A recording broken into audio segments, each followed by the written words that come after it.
నమస్తే.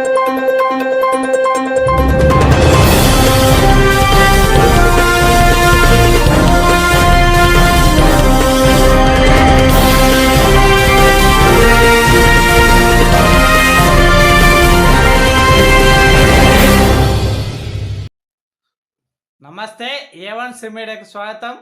ప్రతి క్షణం సామాన్యుల పక్షం. నేటి వార్తా విశేషాలు.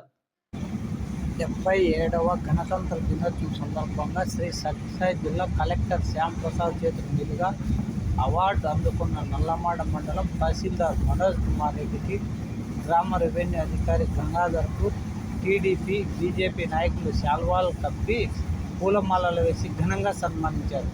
ఇలాంటి అవార్డులు మరిన్ని అందుకోవాలని వారు అభినందించారు.